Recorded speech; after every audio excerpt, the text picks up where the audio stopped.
One woman's quest to find answers sparked a story that's going to change the lives of millions. I didn't have the self-worth to get out of the abusive situation for myself. I have 3 children that are the light of my life, and they are the reason, the encouragement, the purpose for me getting out of my marriage. Holly Walker finds herself in a devastating situation. He picked me up by my neck, threw me on the hood of my car in front of our youngest daughter, beat my head into the hood of my car, and choked me until I could hardly breathe.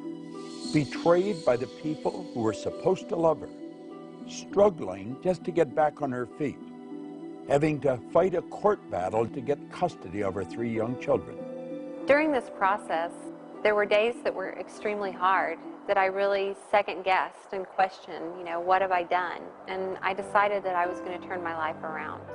She got the idea of looking for a life coach, and she found a lady on the west coast of the United States, Kimberly Truitt. Kimberly told her she could build the life she really wanted, and she began to coach her. Holly's life began to change.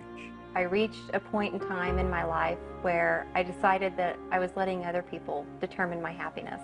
And I realized that my purpose in life is to help people who are just like me. Holly and I became good friends, and today she's a leader in the professional and personal development industry. This film, Beyond the Secret, is an expression of Holly's dream, one way of helping you and the millions of people that will be watching it.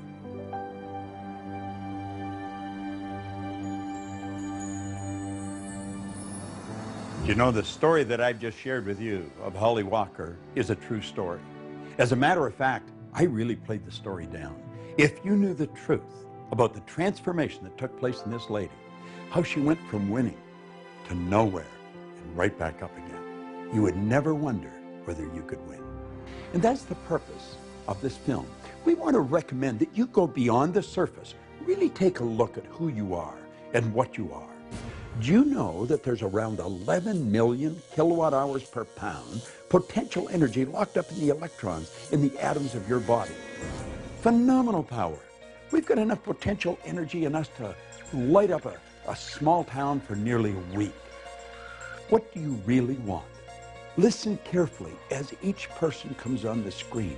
Listen to what they have to say, because they're going to put a spotlight on something that Holly wants you to hear. But don't just listen to it. Understand it. Listen to it frequently, and then apply it. Life is a magnificent journey. It truly is, but only if we make it that way, and we have the potential to do that. Hi, I'm Holly Walker, and welcome to Beyond the Secret. What's the value of one really good idea applied to one specific area of your life?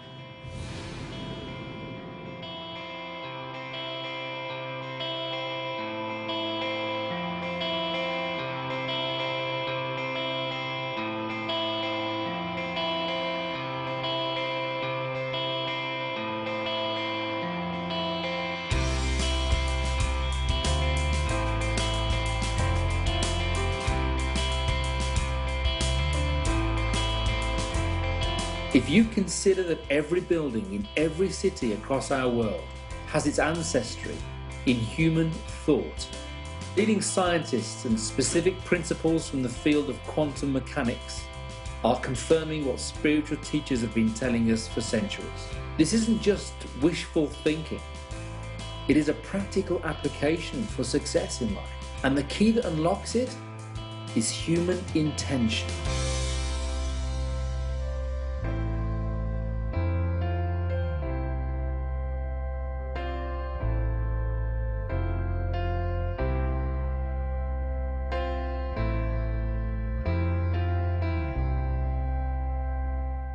The law of attraction is no longer a secret. It's been discussed, ripped apart, examined, and put into practice by those with the awareness of how to use it to their benefit. You may be like I was, confused, disappointed, or maybe you just have a lot of questions that you need answered. My website has received thousands of emails. I think I'm doing everything I'm supposed to, but it's not happening fast enough. Why am I not making more money? Why isn't the law of attraction? I want to start living my dream lifestyle, not just dreaming about it. How do I do that? I made it my mission to find the answers. I set out to meet with the teachers who inspired me, the ones who really spoke to me and helped guide me through some very difficult times in my life. And literally, through the law of attraction, over the course of a year and a half, I was able to sit down with some of the world's leading visionaries and most inspirational teachers and ask questions.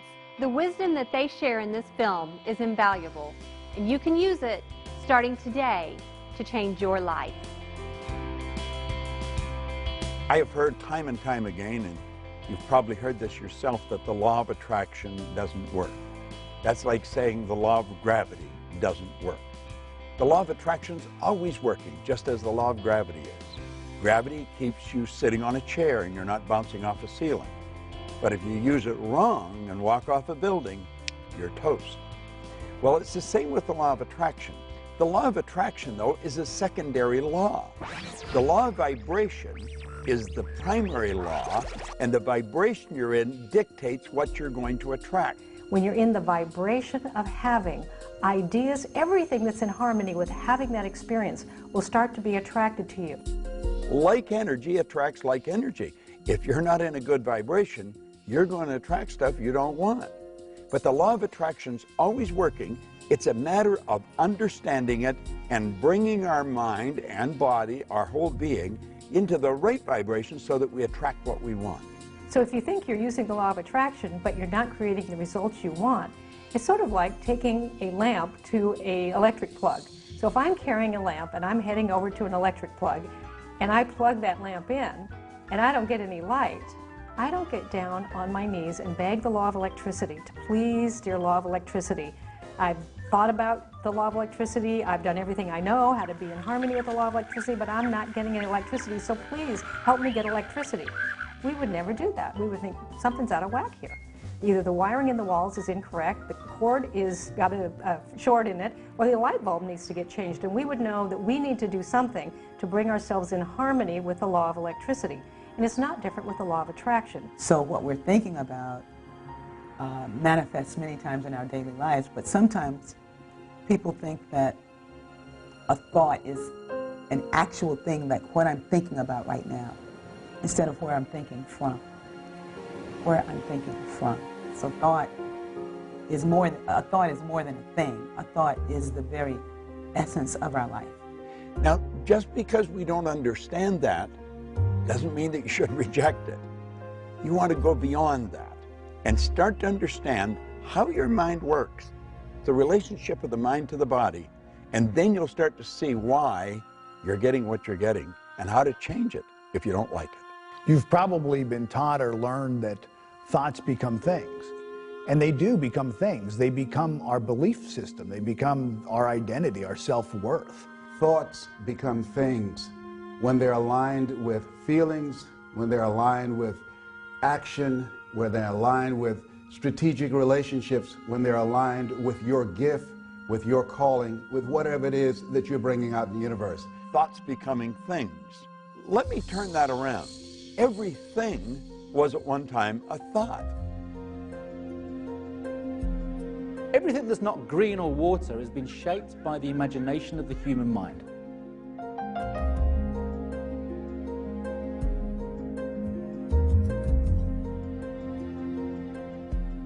Everything you look at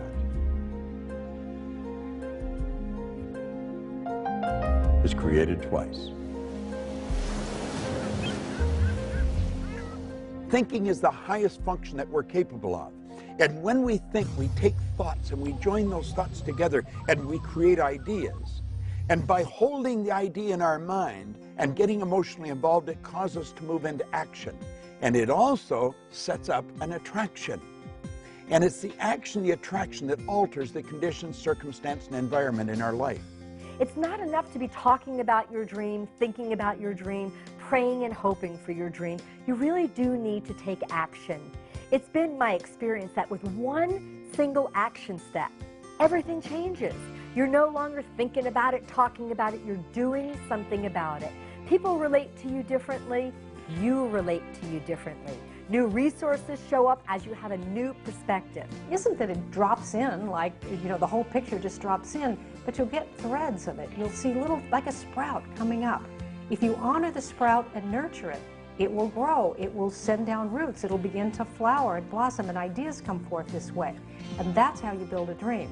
You get a very clear idea, you nurture that dream. The law of gestation is important as it helps you grow that dream, but you have to take steps every single day. Take action. Create what I call a wow within 1 week. What's the step that you're going to take to demonstrate you're more committed to your dream than to any doubt, fear, or reality that might get in your way? It's in acting on your dream that it truly becomes real. A baby step in the direction of your dream, in the direction of what you want to create. The law of the universe will work just fine. It's about us learning how it works, getting in coherence with that, and practicing that on a daily basis. So baby steps are a great way to take your steps forward.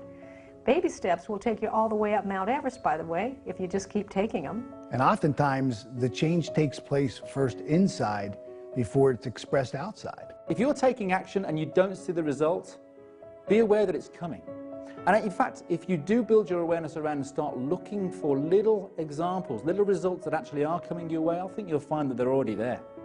What I've realized is when I was relying on just blind faith, whenever I would meet with this condition or circumstance that I didn't know how to go through, oftentimes I stepped backwards into safety. It's really faith based on understanding how we operate that allows us to move confidently through that terror barrier and into that area of unknown outside of our comfort zone. It takes 5 years to become a plumber. It takes 5 years to become a mechanic. I'm not quite sure how long it takes to become a medical doctor, but I would imagine a few more than that. Well, we can't watch a 70-minute DVD and like that understand what makes life tick. We've got to make a decision that we're going to study something about ourselves.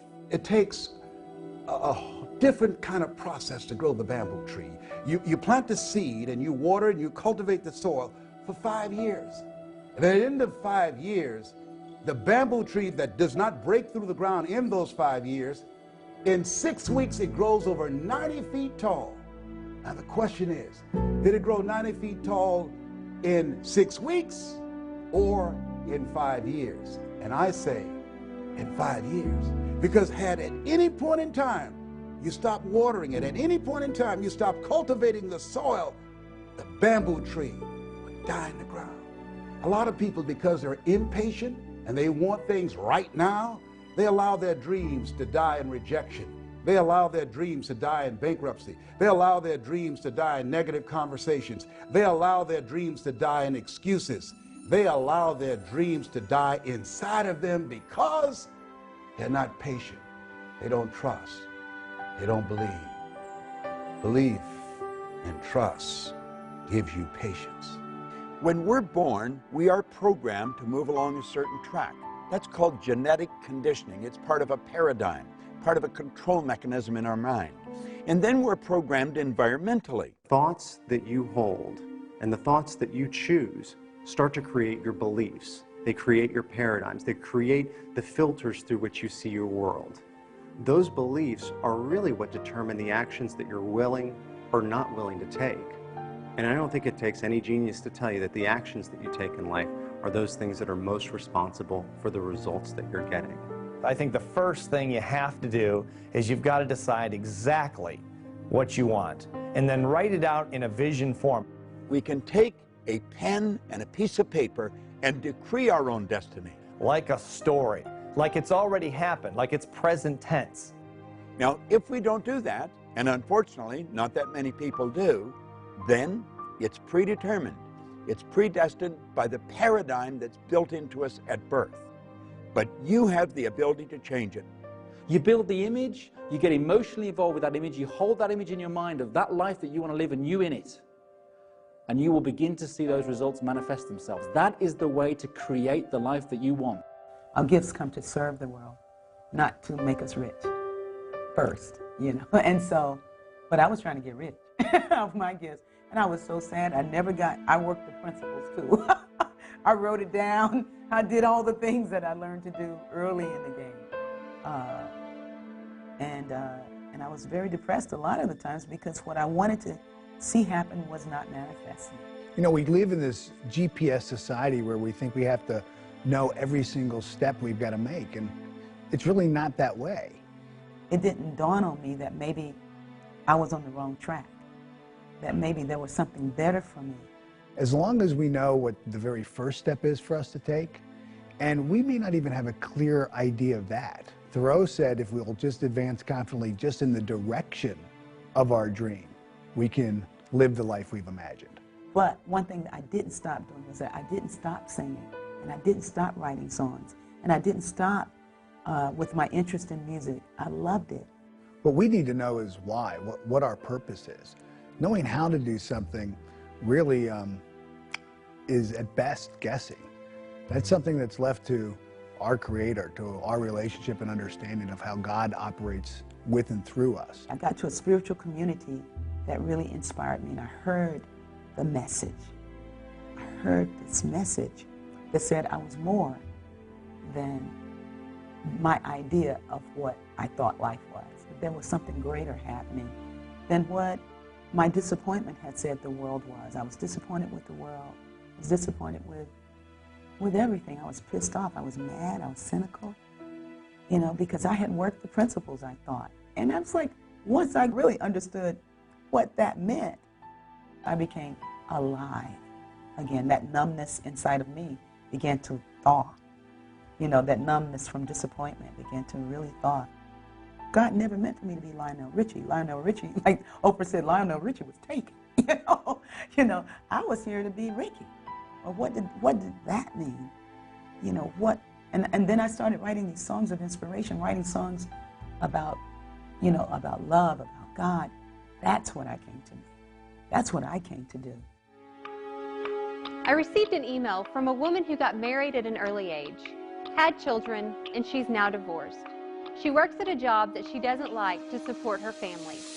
Her email had so much in common with a lot of others.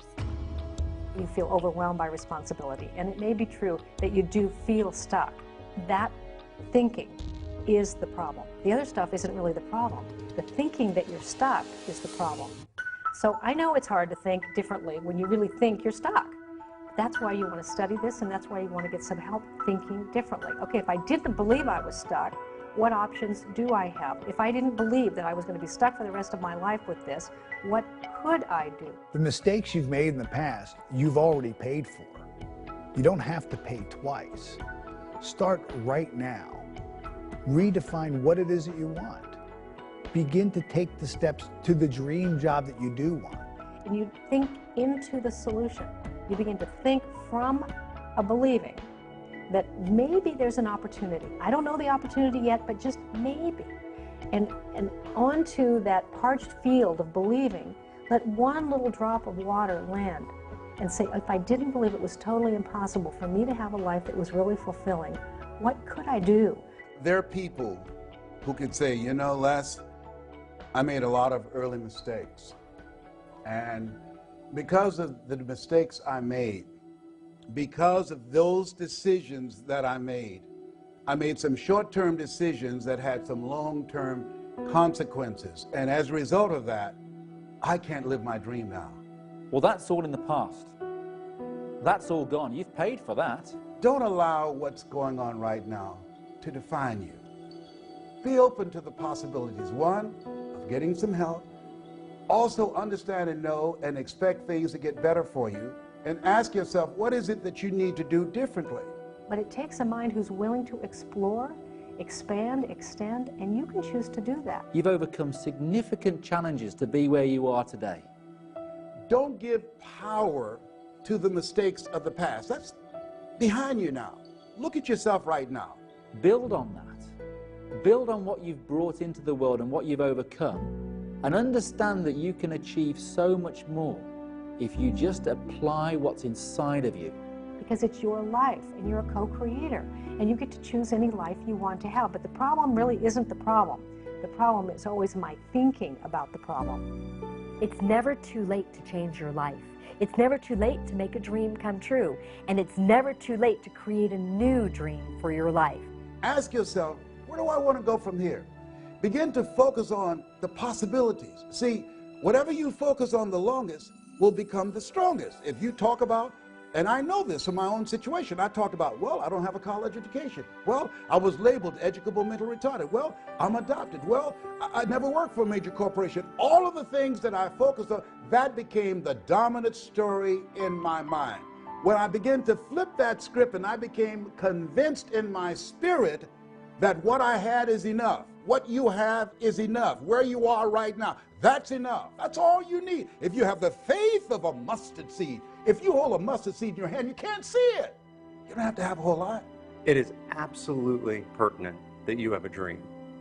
If you don't have a dream and you're taking action every single day, then there's really nothing that separates you from a hamster running around in a wheel. Yeah, you're getting a lot done, but you're moving nowhere. The dream is what gives that action direction. I would really like to believe what you're telling me, Bob, but I feel stuck. By the time I get home and get the kids to bed, I'm beat. I'm in hock right up to here. I don't have the money to really buy some of the things or attend some of the programs you're talking about. And quite frankly, I'm tired. I really don't know how to make it work. What is something that I know I could do, know I should do, and know if I would do, it would move me closer to my dream? Now, I'm not asking that you're going to have an answer that's going to make this big quantum leap. What's just the first step? I have a friend who does a seminar called How to Earn Over $200,000 a Year with Your Eyes Closed. Mike Jones out of Philadelphia. He's been blind since he was 10 years old. Tawana Williams, she wrote a book called Unarmed But Dangerous. She's the president of her own corporation. She was a 10-year crack addict, a single mother, and she was born without arms. Oh, what's your excuse? I say you're bigger than your excuse. Stop focusing on your reality. Start to ask yourself, how do you want your life to be? And then take action steps to prove that you're not just talking about it. You're not inspired. And you're not inspired because you don't have a goal. You have things you want that you wish for. You're being controlled by what's going on in your outside world. Your external circumstances are just a mere reflection of your internal circumstances. I've gone into prisons. I've seen people that were stuck beyond what you could believe, and I've watched them change. There is a way, but you've got to have a reason, and it's got to be a good one. It's got to be something you want. And not all dreams need to be Mother Teresa dreams. We're lucky that there are people in the world that do want to make the world a better place. But your dream of spending more quality time with your family, your dream of being paid well for doing something you really love, your dream of being healthy and physically fit, these are really important dreams as well. Looking at the world as unlimited in possibility, looking at your life as an unlimited set of possibilities, and waking up every day in a state of gratitude. And that's not, I don't mean gratitude is going to do it for you. I don't mean gratitude is going to lead to action, but it puts you in the right frame of mind to really invoke the law of attraction. So it's your emotional involvement that alters the vibration and sets up the attraction. The number one step you need to take is to fall in love with what it is you want to be, do, or have. Just repeating something isn't going to do any good. You've got to mix it with feelings of emotion. You've got to internalize it. You've got to become the actor. You've got to live the part. It's not just a want or a wish or a desire, it's an all-consuming obsession. You do it frequently, it'll become a habit. You must be emotionally involved with whatever you want, or nothing's going to happen. There was a woman I know, a young mom, 2 kids. She was a single mom, had dropped out of high school, didn't have an education. The father of the children had been long gone and there was no child support. So she was working 2 jobs. She worked at a local fast food restaurant and she took in laundry and alterations at night to earn enough money to support herself and her 2 kids. She lived in a very small 1-bedroom apartment and it was $500 a month for the rent, and it was all she could do to just squeak by. And then she heard about these ideas, and she thought, well, if I had a dream, what would my dream be? And at that point, she thought, I would love to have like a place we could live that would have 3 bedrooms where we'd each have our own room. But how would I do that? I mean, she was barely getting by on being able to earn enough to pay the $500 a month. So you need to build a very clear image on the screen of your mind, in your consciousness, of you in the role, in the life that you want to live. Only then are you in a position to be able to plant things in the home, such as vision boards or bullet points or reminders anywhere that might be on the dashboard, on the bathroom mirror, on the fridge, that prompt that image onto the screen of your mind. Write out what you want to accomplish over the next 6 months. Not 6 years or 60 years, 6 months. And make it very clear. And what you write, if I read it, I want to be able to see the same picture that you see. That what she really wanted was a small place with a fenced backyard, so her son, who was 7, had longed for a dog, could have his own dog. There would be a fireplace so that they would be warm in the winter. And she described the kitchen when she wanted a window over the sink, because she was so tired of doing dishes and looking at a blank wall. And she wanted an arched doorway to come in through, and she wanted a little picket fence out front. People take the time to decide what they want, and they write it out. And then they think just through sheer willpower they can make it happen. It isn't going to work. That's like a fly trying to fly through the glass in the window pane. It's going to die on the windowsill. One of my favorite quotes comes from General Schwarzkopf. He says that in times of war I find plans utterly useless, but planning to be priceless. Really, what would you do if you just didn't believe it was impossible? And she said, well, I'd look for it.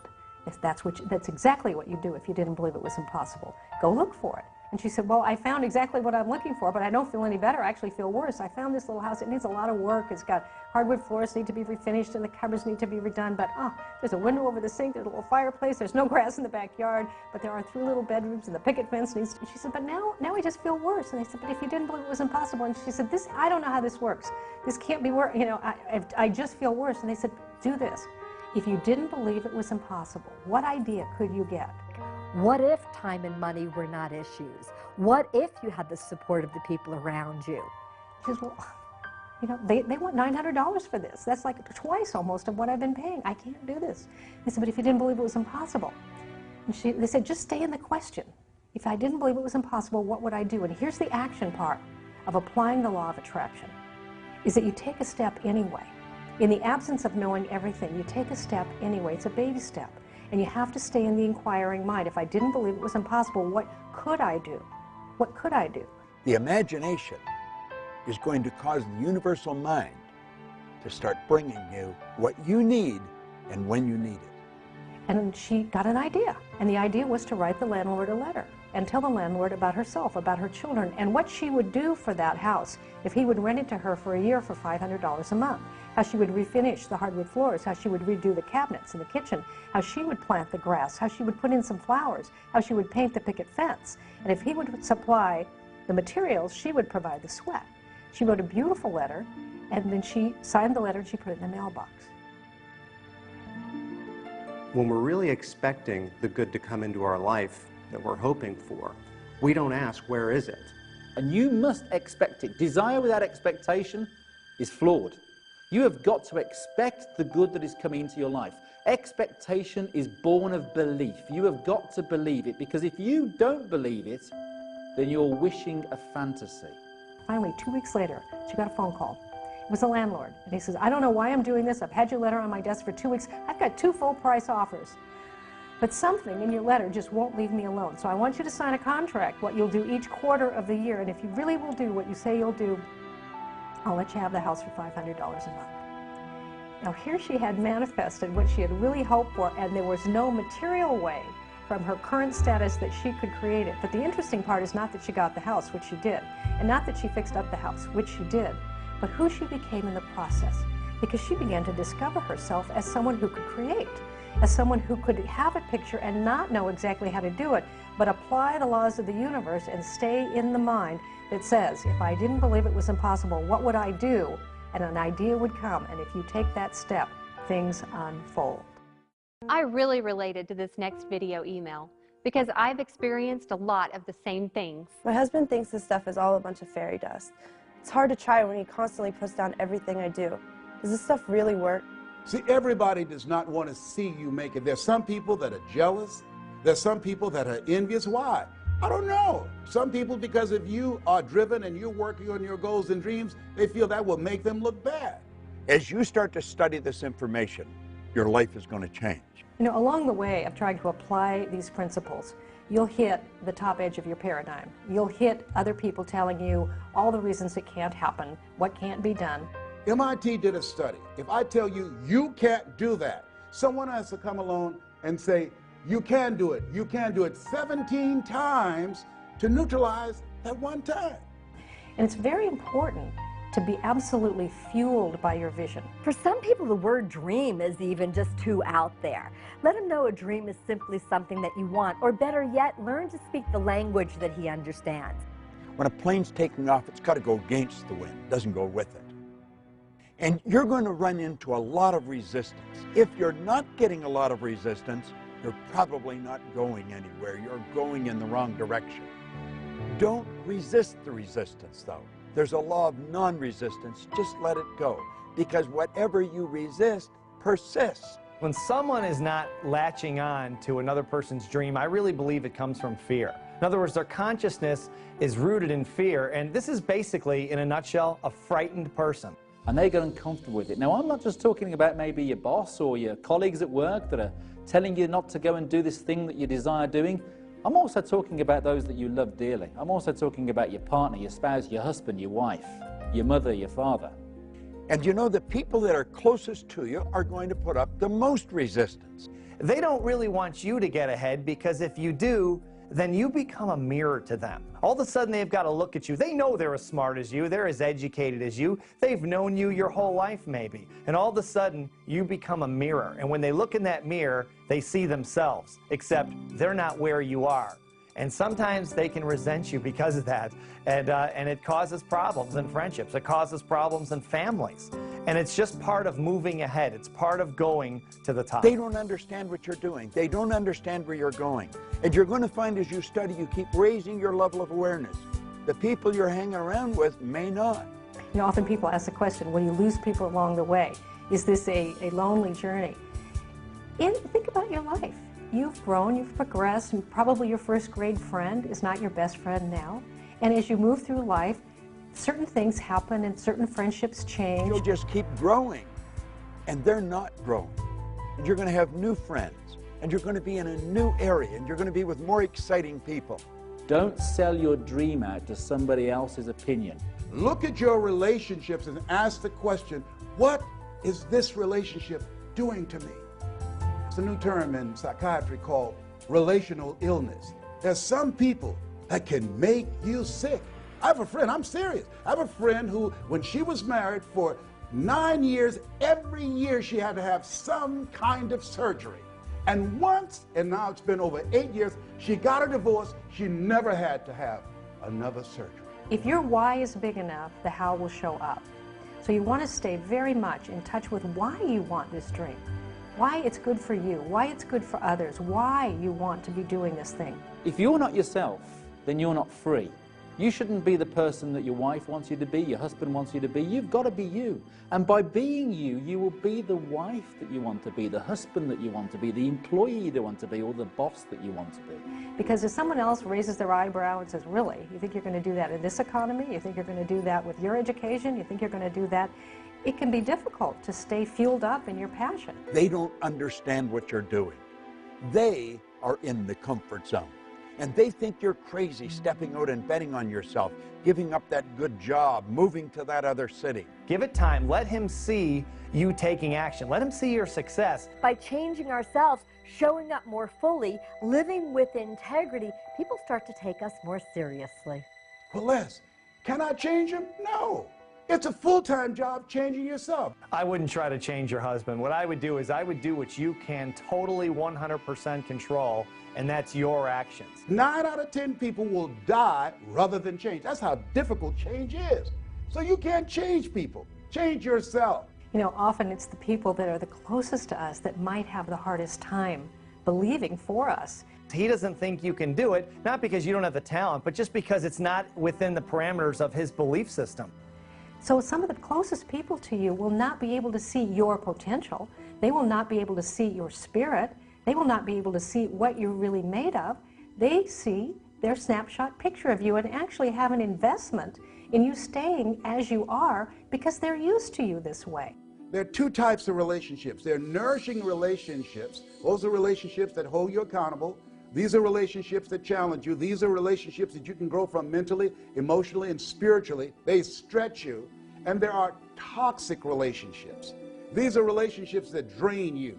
These are relationships that are very critical of you. So you want to surround yourself with people who can believe even when you can't believe.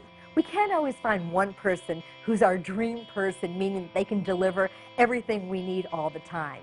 So it's great to have friends that you can turn to who are advocates, or dream team members who, no matter what you say, they're going to look in your eyes and say, I believe in you. I know you can do it. Because for any one of us, it's difficult to see the picture when you're in the frame. So you want someone else who can see the whole picture and help remind you yourself. Yeah, sometimes when you're going for your vision and your dream, people will say, oh, you're just materialistic, man. Why don't you just be satisfied? All you care about is money and things and that type of thing. You're going to hear that. There's no question about it. At some point, you're going to hear that. Get rid of the small talk. Get into some big talk. Stretch your mind. Go where you've never been. What we're talking about is not about materialism. It's about thinking. You can apply it and get as wealthy as you want to be. There's no question about that, and a lot of people have. You can also apply it to your relationships. You can apply it to your health and fitness. You can use it any way you wish, but it's really about thinking. As you get freer and you get more liberated and you get more expansive, it's a lot more fun. And people who are the naysayers and people who said it couldn't be done, take a look at your life and then they get interested themselves. And if they don't, you just bless that and honor their right to have a life that they choose. Life is short and it can be great. Make it that way. Don't let the resistance knock you off track. There's some people that are so happy and so at home being negative, they can walk into a dark room and begin to develop. You know who they are. And if you're sitting with the enemy right now, just blink your eyes. I see you.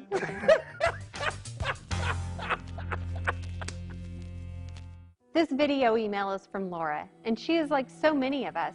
She doesn't like change. I hate change. I'm not happy with my life, but making huge changes seems way out there, and I don't want to end up being laughed at if I fail. You know, if we'll be open to a new idea that maybe change can lead us to the growth that we really want in our lives, to a completely new who we are, a redefinition of our purpose in life, a full realization of our potential, then maybe change doesn't become this thing that we have to struggle with or wrestle with. Most people live their lives completely at the whims of the circumstances around them. It's easy to get comfortable in a life that isn't really that comfortable because we're used to it. Get out of the comfort zone. You know, if you're comfortable where you are, you're in a bad spot. You know, I was very corporately conditioned. I was programmed to go into work every day, to earn the salary check, and the thought of not having that salary check, the thought of not having that company car, the thought of moving out and doing my own thing scared me witless. It kept me in that place for 4 years beyond when I should have gone. Don't settle for comfort. Life is too short. It can be a phenomenal trip. Don't give yourself permission to continue to be where you are. Give yourself permission to grow. Give yourself permission to reinvent yourself. Give yourself permission to take your life to the next level. When people say to me, I'm scared, I know where they are. Because you see, we're controlled by our conditioning. We're controlled by our paradigms. And they will keep us gripped because they don't like change. Status quo is their business. Being comfortable is not a good place to be. And unfortunately, most of us were encouraged to get there. Just get enough money to pay your bills and everything's going to be great. People who live lives of greatness are willing to be uncomfortable in the interest of growth. They're willing to stretch a bit. They're willing to be in some uncharted territory. It's when you're uncomfortable that you're growing. It's when you're a little scared. You're excited and scared at the same time. And that feeling at the conscious level is worry. At the subconscious level is fear, and in your body is anxiety. Now understand what this message is from your mind. Your body is just an instrument of your mind. This is your mind's way of telling you that you are about to grow. It's when you're going after something, you have no idea how you're going to get there, but you've got to know you're going to get there. It is not your mind's way of telling you that you cannot achieve what it is that you're about to do. You have infinite potential. Step out and bet on yourself and keep going until you reach a point of discomfort. Then you know you're growing. A 100,000-mile journey begins with the first step. You take that one step, you'll find that the next step will become clear to you. And then the next step. And before you know it, things will have changed like that. Now, if that's not something that you like or want to do, then you get to have the life you want. And you can stay stuck as long as you want. It's your life. But ultimately, if you notice, you might get really tired of feeling hemmed in, closed down, shut in to a life that is very repetitive. Some people live 90 years. Some people live 1 year 90 times. The beautiful thing about being who we are is we have the ability to make choices. J. Martin Coe, in a little book called Your Greatest Power, said that is your greatest power. It's the power to choose. Every day I wake up, I make up my mind, today's going to be a great day. And you know something? It is. If you learned to walk, you had some disappointment. You saw a toy across the room. You wanted to go get it. You stood up and you fell down. And you stood up and you fell down. And you stood up and you fell down. And you never once, when you fell down, went, that's it. I'm just not meant to be a walker. No baby does that. But as adults, we get older and we start thinking we're smarter than that. So we fall down in love and go, that's it. I guess I'm not meant to have love. I don't want to be disappointed and hurt again. We fall down in money. We say, oh, I guess it's not for me to have abundance. It's not about that. It's about a willingness to have some stretch goals. And you are going to fall down, and you are going to have some disappointment. But it's okay if along the way, what you're recognizing is you're part of something that is much bigger than a little bit of disappointment or having your dream come true exactly when you thought it should. You're living a life. If you look at the most successful people that have ever lived, the ones alive today or the ones in the past, failure was a part of their journey. And you're living in what Hildegard de Bingen in the 13th century called the best life there is. And she said each one of us must learn to live on the green, growing edges of our own becoming. You're here to do what you love to do. And then it's more than just following your bliss. It's really, really doing the thing that you love to do and learning how to do that well, not to think that, well, just because I can sing, I love to sing, well, let me go get a record deal. Let me go get a contract. Let me use the laws to manifest this. And it's like, well, no, let's learn to sing. And that's where aliveness is. So you get to choose how much life you're willing to live. We're here to serve our gifts to the world. That's why we got them. That's why we got the things that we love to do. I mean, it's an indication of what it is you came to do. In your day-to-day activities, what really has meaning for you? And that'll be 75% of your purpose, of what you're passionate about. The other 25% can be calibrated by those around you that know you well. Ask them what it is that you're good at. Ask them what it is that they love about you, what you do at your best. Correlating both of those will be your purpose. I've always loved music. And so my vocation revolves around music.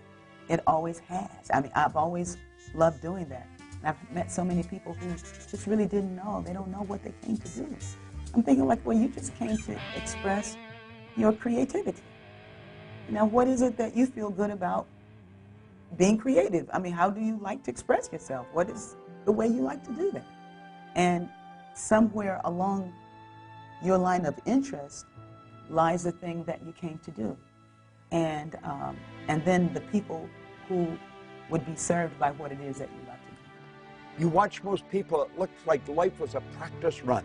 They sort of tiptoeing through life, hoping they make it safely to death. But imagine, if you will, being on your deathbed and standing around your bed, the ghost of the dreams, the ideas, the abilities, the gifts given to you by life, and that you, for whatever reason, you never pursued those dreams.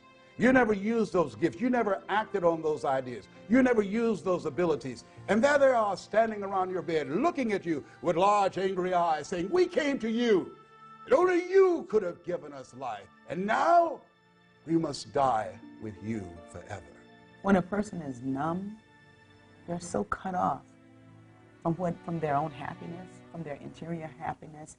It's very difficult to know who you are when you're in that place. And that's when you need a spiritual healing. That's when you need something to shift inside. That's when you need to be still so that you can discover what it is that wants to speak to you, that wants to speak through you. The wealthiest place on the planet is a cemetery. There you find potential never manifested. There you'll find books never written. There you'll find music never played. There you'll find ideas and businesses never given birth. It's your life, and you get to choose. But I'll tell you this, there is way more joy and way more fun and way more aliveness if you're willing even to explore a little bit. And you don't have to take giant steps of change. You can take baby steps of change. Just be willing to explore a little bit. And what will happen is your change muscles will start getting stronger. And you'll start to have a little more appreciation for the value of little changes because they produce great results over time. You're stronger than you can ever begin to imagine. You and everyone watching this can do it. You've got something special. You've got greatness in you. How about living your dream lifestyle instead of just dreaming about it? Let's throw this to America's Dream Coach, Marcia Weeder. The difference between a dream and a fantasy, like winning the lottery, is that in a dream you can design a strategy for getting there. A fantasy is wishing for something. So if you're not emotionally involved with an image or an outcome that you want, a result that you want in your life, then you're idly wishing. You've got a fantasy. A dream is something that you have that you are very emotionally involved with. Now, this is absolutely essential. In winning the lottery, short of buying a lot of tickets and doing a lot of hoping, there's nothing that you can do to make it happen. Get pictures of where you want to go, put it on a vision board, and inundate your consciousness with these images, because the brain works in images. And so you want to think about this all the time. Get those images in front of you all the time, and then start taking steps toward the manifestation of your vision. This is one of those great opportunities to get creative. This is one of those great opportunities to say, this is a dream that I have.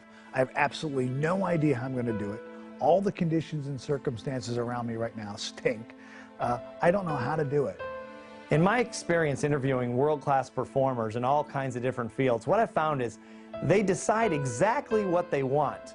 They put a vision together, and then they share that vision of where they want to go with as many people as possible who can help them. It's funny that the shortcut step is to share your dreams, but the truth of it is, most of us don't want to. Let's face it, if I tell you my dream, you might laugh at me, or you might think my idea is crazy. Worst case, you might steal my idea. But the number one reason why I don't want to tell you my dream is because if I tell it to you, you might expect me to do something about it. If you desire an outcome, it has a massive impact on the likelihood of it happening. Where are you going to get the time? And where are you going to get the money? Get a support team to help you. A support team is really just a group of people that when you get down, when you get tired, when you get frustrated, they say, you can do it. I believe in you. Keep moving forward. You're on the right track. The number one way to experience greater ease and shortcuts on any dream is to share your dream with other people. You find people who have done what you want to do, and then you enlist them on your mentor team. You call them up, you find them, you use your contacts to get to them, you do whatever it takes to get to them, and then you ask for their help. And the crazy thing that I've found over the years is, as I've done this for many times, is no one's asking. No one's asking these people, and more often than not, at least in my experience, they're willing to help. I think we ought to have a close group of associates that we can brainstorm with, we can mastermind with, and of like mind. And we know that they would do anything for us, and we'll do anything for them. The only reason that you're listening right now, feel me in your heart, because there's something in you that's demanding that you come up higher.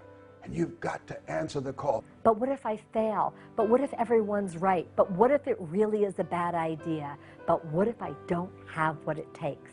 I think you're going to lose belief. I think every great performer along the road to manifesting their vision loses belief. You may hear that they don't, but I've worked with a lot of them, and I think all of us have. We've all lost our belief at some time, and then there's a support system right there to pick you up. I remember when I was building my speaking business, and I just wasn't going anywhere with it, and I would talk to my parents, I would talk to my wife, Dawn, and they would say, without any question, when I was down, they would be there to say, you can do it. I know you're so close. You're going to break through. You're going to break through. And it would give me just enough courage, just enough mental toughness, if you will, to hang in there one more day and one more week until it finally broke. We all need help. We all need support along the way. Get up and get going. I've lost everything 2 or 3 times. Never slowed me down. 8 out of 10 millionaires have been financially bankrupt. So what? You can come back again. Willie Jolly, motivational speaker and author, said a setback is a setup for a comeback. You have comeback power. I found, and I think you're going to find the same thing, is that dreams are contagious. The secret here is to separate out what is your dream and what are your doubts and fears about it. The bottom line is, which one are you more committed to? Your dream or your doubt? Your dream or your fear or your reality? Prove that you're more committed to your dream by taking action. To become that person that you know in your heart of hearts that you have it within you. In the current economy, businesses are facing tough times. I've talked to business owners and individuals with small companies, and basically they all have the same question. My business is hurting. We're making cuts, laying people off. I feel like I've done about everything I can do. I know that, you know, sometimes in a tough economy you make decisions that end up being more courageous than others, and maybe I should be more aggressive. I really am just looking for some direction. The nation's foreclosure crisis is centered in 4 states, but taxpayers across the country will feel the pain of bailing in America continues to spiral downward. The Dow Jones dropped another 300 points. Foreclosures reached an all-time high. Stock market plunged today. The Dow is tumbling once again. Just this week, information was released that 2.3 million American homeowners faced the loss of their homes last year. We are being inundated today with economic information, the likes of which probably most people alive have never heard before. You have been given the God-given ability to create your own economy. And that's what you want to start to do. Quit listening to all these terrible news broadcasts. Does that mean that the economy is not in bad shape? It doesn't mean that at all. But if you study history, it's when things are at their worst that they're actually at their best. That is one of the laws of the universe. It's called the law of polarity. You've got to train yourself to look for the good in it. Go back and study during the Great Depression of the 30s. Do you know there were people earning millions of dollars, businesses being built? Not everybody went out of business. Some people went into business. This is a phenomenal time. There's great problems. There's great solutions in every one. Study it. Bring your mind to bear on the good side of what you see. I think what you can do right now is be open-minded to a new idea. Understanding that the way that you've always done business may not be the way that you're always going to continue to do business. One of the great books, The True Believer, written by Eric Hoffer, he said that in times of change, it's the learners who inherit the earth. It's easy to have faith when you have a job, when your business is successful, you can make payroll, your marriage is working out, your children acting like they have good sense. No one has looked at you and diagnosed you with a terminal illness. It's easy to have faith then. But the true test of faith is when life taps you on the shoulder. You've got to look to your beliefs about money. Like, what do you believe about money? Do you believe that money is a good thing? Is it a bad thing? Is it something that that you shouldn't want? Is it wrong to want money? I would study your beliefs, because your beliefs will dictate your behaviors. You don't necessarily get what it is that you want in life. You get what you believe you're capable of. You get what you believe you're worth. And if your behaviors aren't in line with making more money, you won't make more money. You can wish for it all day long. It's not going to happen. But if you can alter your beliefs and expand your beliefs around money, you can automatically, just by default, change your behaviors around money, which will ultimately lead to making more money. A person doesn't earn $50,000 a year because they want $50,000 a year. They earn $50,000 a year because they're not aware of how to earn $50,000 a month. Stop and think of the things that you're aware of today that you weren't just a couple of years ago. Awareness is the most phenomenal thing. If you were aware of how to utilize the potential that you've got, your whole life would change just like turning on a light.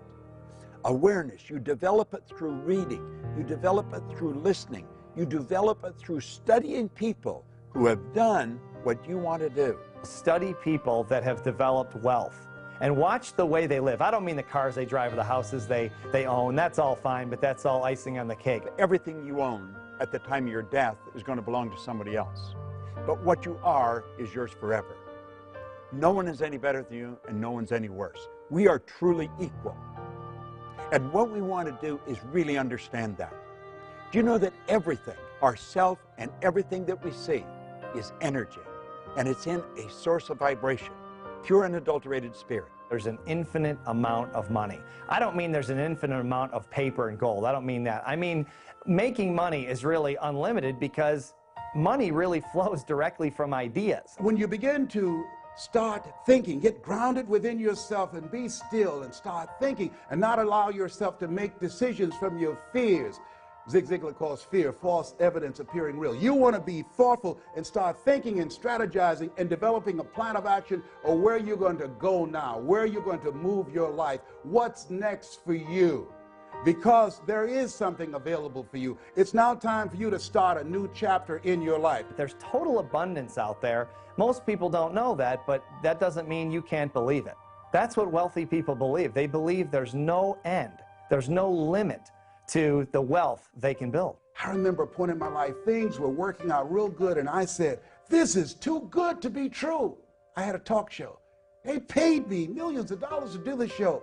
And when I came into New York and was in the studio in Manhattan Studios, I looked around and I said to my mentor, this is too good to be true. And he said, Les, there are no overachievers. I said, Mike, this is too good to be true. Something is bound to happen. And it did. Thou shalt decree a thing, and it shall be established unto you. Death and life is in the tongue. Don't be afraid of taking a risk. If you fail, you can get up and go at it again. Failing is a part of winning. One of my favorite studies is on The Spirit of Opulence, written by Thomas Troward. He said that when we're drawing from the infinite, we never be afraid of taking more than our share. I just love that. He said that's not where the danger lies. The danger lies is in taking less and being willing to settle for that. I am asked over and over again, is this a good time to take a risk? Step out and follow your purpose. Do you know the worst thing that can happen to you is not to take a risk? That's the greatest risk. See, I live with the idea that if you're not on the edge, you're taking up too much room. We've got to step out of the life we're in if we ever want to get to the one we're going for. You know, a lot of people talking about waiting for their ship to come in. And Abraham Lincoln talked about the fact that the people who win in life are willing to swim out to the ship. You weren't born believing that money is the root of all evil, or that you should go to college or you shouldn't go to college, or you should get married or not get married. Those are all programs from people of influence in our childhood. When we were little kids, people said this is right and this is wrong. And we believed it because we didn't have any frame of reference as children to argue with them. Well, now we do. Now we know what we're going to need to get where we want to go. The quality of thinking that has defined who you are and the life conditions and circumstances you have now is not the same quality of thinking that's going to produce what it is that you want and move you beyond your comfort zone. Now you believe it. Now what? Now what you're going to do is you're going to start taking action to move forward with building your wealth, because you're not going to be holding yourself back. You're not going to be sabotaging yourself with this belief that there's only so much, and who are you to want more? Who are you to dream bigger? Because you know there's enough to go around for anyone that can believe and then follow up their belief with action. If you have an idea of a business that you want to start, and immediately you sit down with pen and paper and want to figure out how you're going to afford it, you might right out of the gate compromise the dream down, making it smaller, because you know that you can afford this much money. But as you start to pump up the muscle of being more creative, more visionary, dreaming bigger dreams, you'll also see that it's more powerful to really go for what you want and then figure out how to make it happen. First, understand what your dream looks like. And then when you know what your dream is, then decide if you have enough money or not, because how possibly could you know how much money you need until you start taking action towards it? In our conscious mind, we have this thought that we want to be, do, or have more. We want this big income, we want better relationships. But that thought then has to be in harmony with the belief of who we are. And oftentimes it's not. And here I think is where I know for me in my life, many times, and I think a lot of people get stuck because this is where we surrender.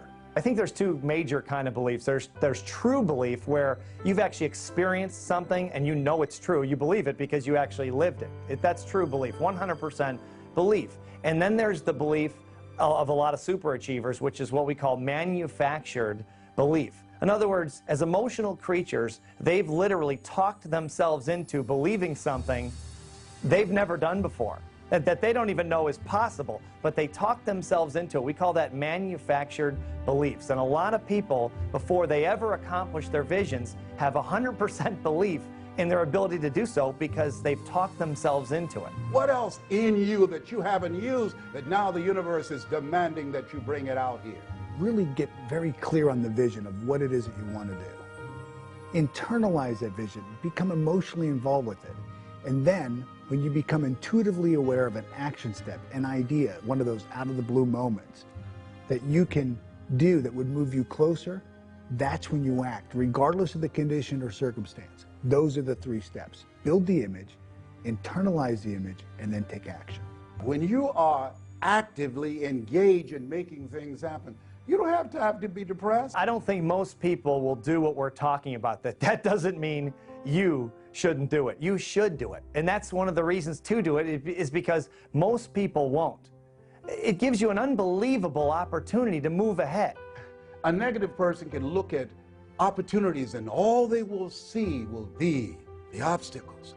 But a positive person, a person who has an optimistic view of life, they can look at the obstacles and all they will see will be the opportunities. And everyone could do it, but chances are they won't because of all that lack and limitation programming. Years, and if someone is 30 years old, chances are they have 30 years of lack and limitation programming. That's a lot to overcome.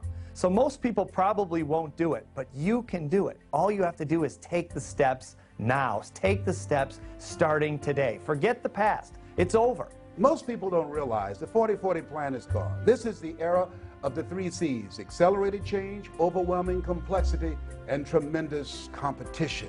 The 40-hour-a-week doing the same thing for 40 years, that day is gone. That was a domestic economy. This is a global economy. You will have, if you're just getting into the job market, at least 5 careers before you're 65. This is a time you want to be creative. This is the age of what Ralph Waldo Emerson calls the age of self-reliance.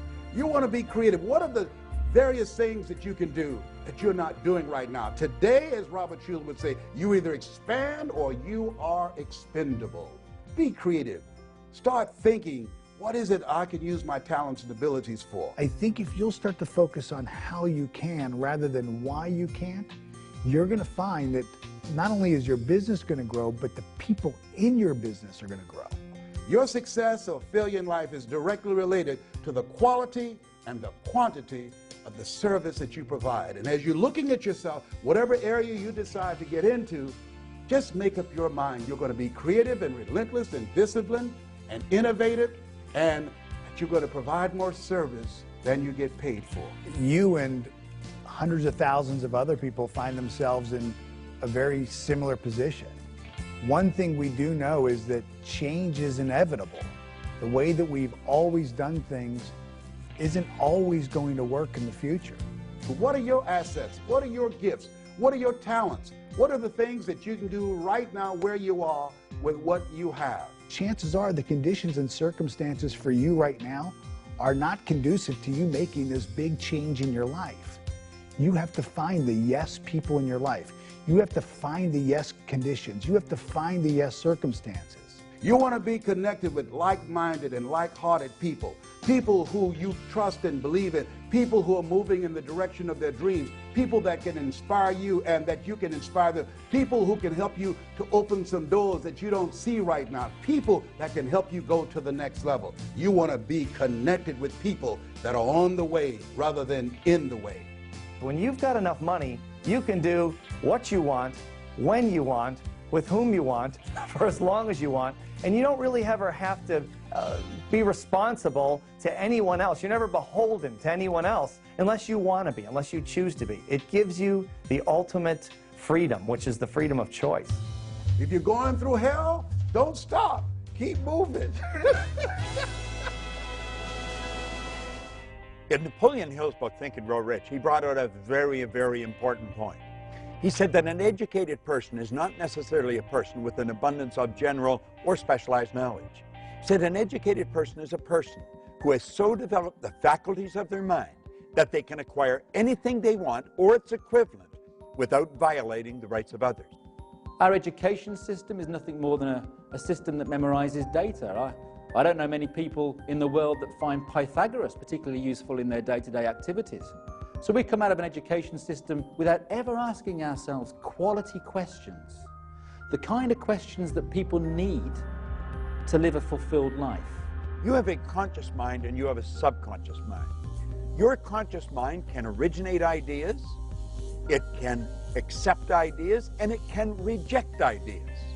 Most of us have been programmed and conditioned our entire lives to gather information in this part of our mind using our physical senses. And it's through gathering this information that we then begin to form ideas. Now, your subconscious mind, unlike the conscious mind, has no ability to reject. Whatever you give to it, it'll accept it. It does not know big from small. It doesn't know good from bad. Everything just is.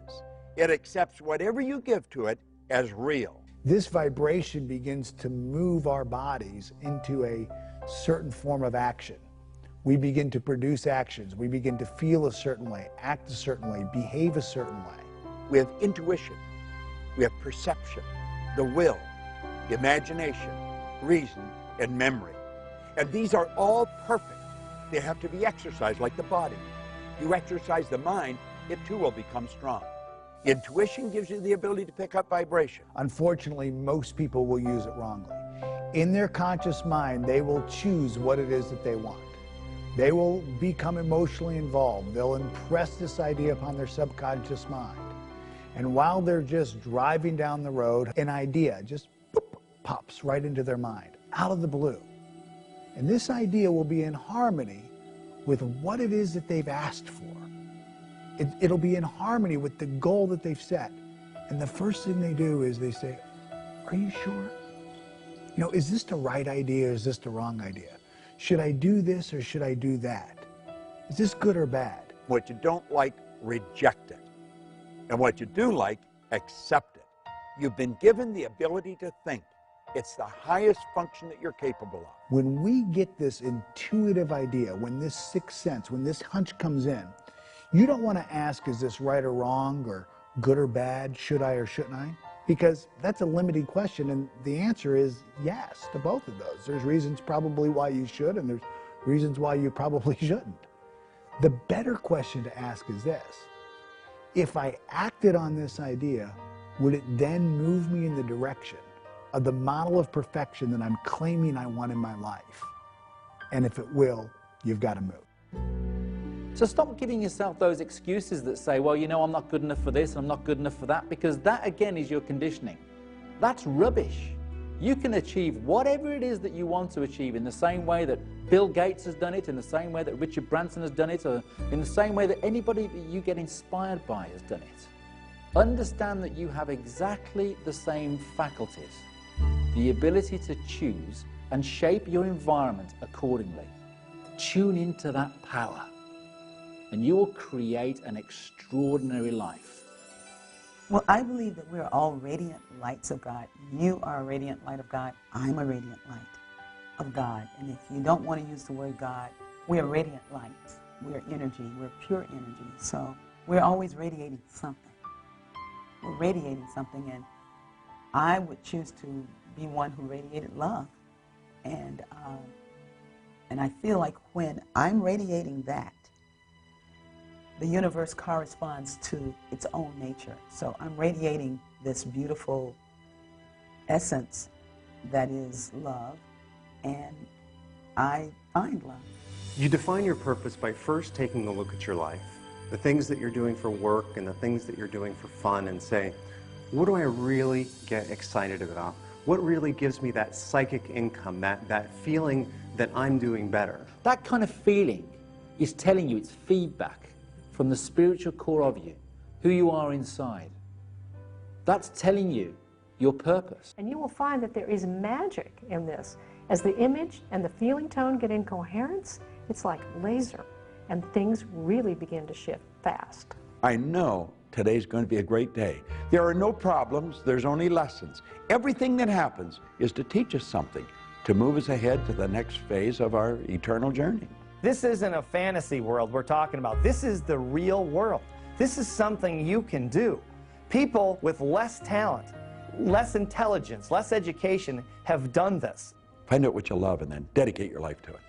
If you at all believe in the law of attraction, you know that you've attracted this film into your life at this very moment in your life. You're not here by accident. I'm not sitting here talking to you by accident. I encourage you now to live your life, to live into your full potential, to recognize the greatness within you, and to begin to express it. The world is waiting for you. You have something special. You've got greatness within you. Answer the call. It's time.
Watch footage not seen in Beyond the Secret and exclusive interviews with the stars. Sign up for free weekly 60-second videos from Holly and the team sent straight to your inbox. And we want to hear your story for consideration in Holly's new TV series.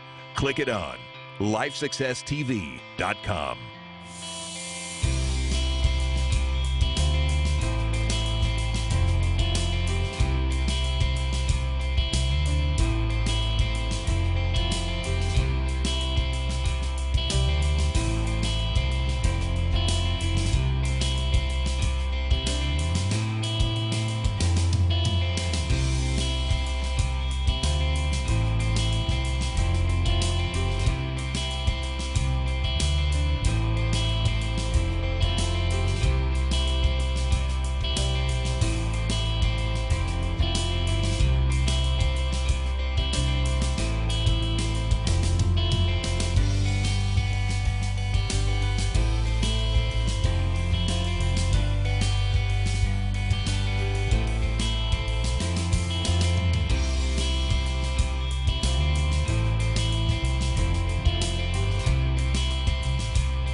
Bob, so many people are on their way to achieving success, and they get this attitude from the people around them of, well, who do you think you are anyway?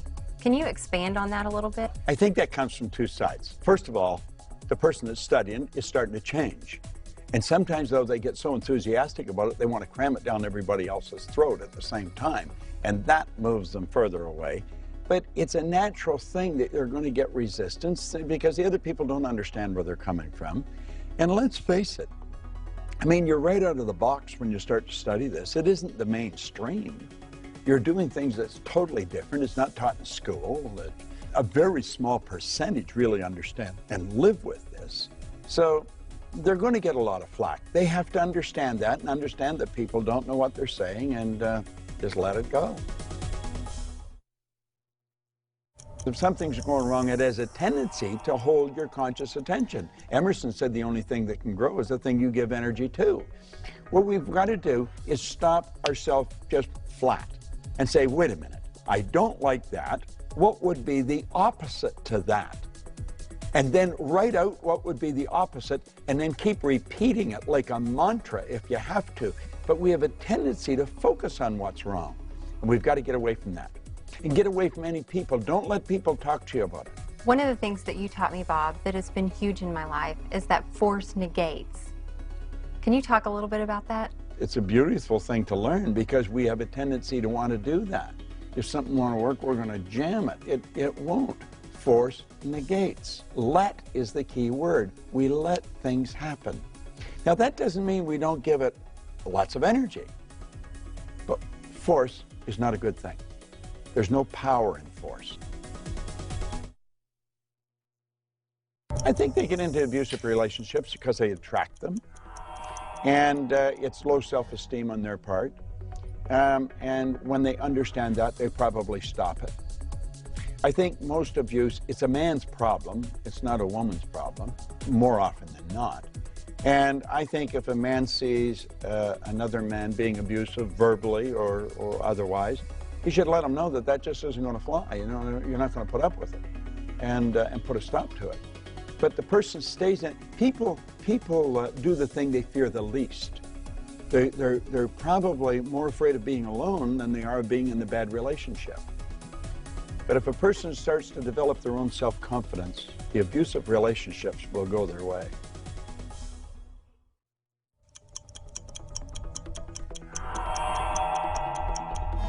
How does someone make more money, Bob?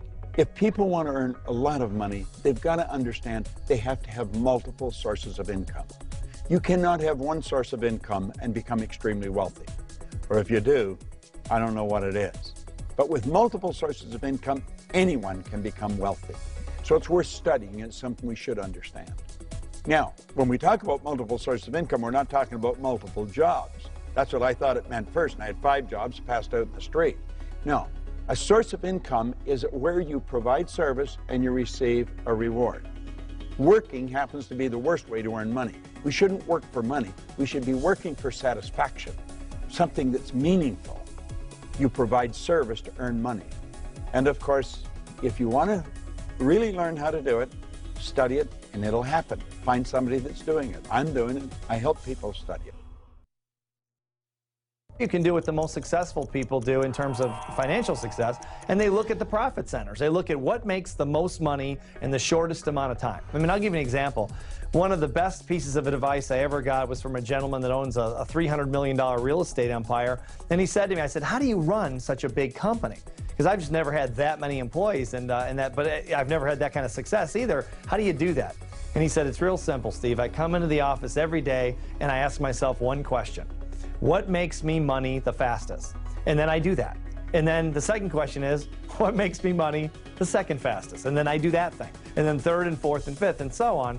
And he says, and that's how I built the $300 million company from scratch. He said, most of my competitors are focused on all these peripheral things that really don't add to the bottom line. He says, I don't do that. I focus on the profit. That weight loss model, we're in problem-solving mode. There's something we want to get rid of, and as soon as, I might diet and exercise, and then as soon as the scale shows that I've lost a couple of pounds, I'm back on the brownies. So it's not an incredibly powerful way of living life. I do find that it's, I see people have better results when they're honest about where they are, we'll call that their reality, but more committed to the dream of where they want to go. Let's take the big dream, break it down into projects that you can easily accomplish in 1 month or less. It's a short enough period of time where you can stay passionate and excited, but a long enough time where you can see a result. If we don't see results, we're going to give up. One of my missions in life is to change the way that we think about and talk about our dreams.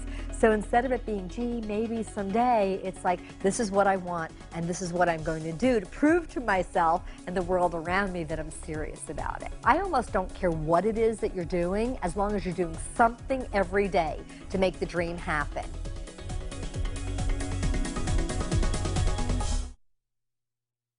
Can you give me some tips on how to stay successful even during these tough economic times?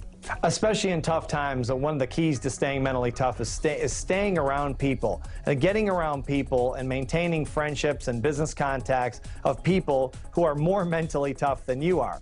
And then just exposing your consciousness to that type of thinking.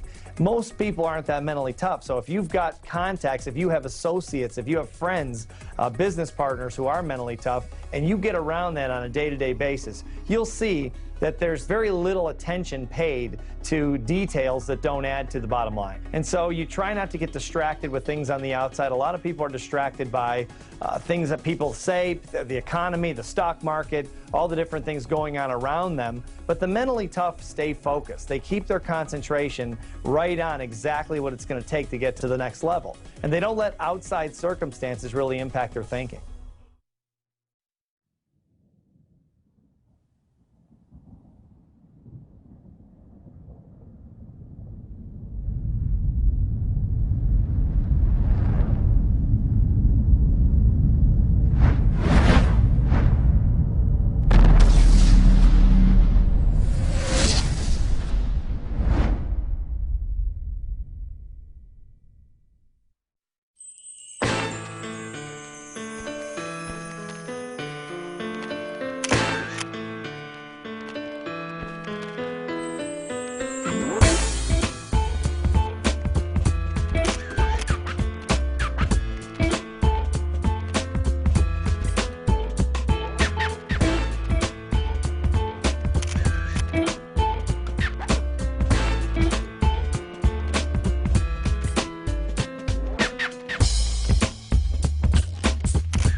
There's nothing like this in the market. There's nothing as powerful as this. We break the personality down.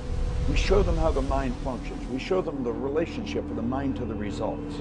There isn't another program in the market like this. This is powerful information. This program goes right to the primary cause of results. And in a market like this, we've got to get the people to pull together and bring the potential to the surface and increase productivity and lower costs. And that's exactly what this program will do. It teaches everyone who they are. And once they understand who they are as an individual, within a group, within a company, then they know how to bring more of themselves to the table and get the results they want. Changes their perception, changes their paradigm, changes the bottom line.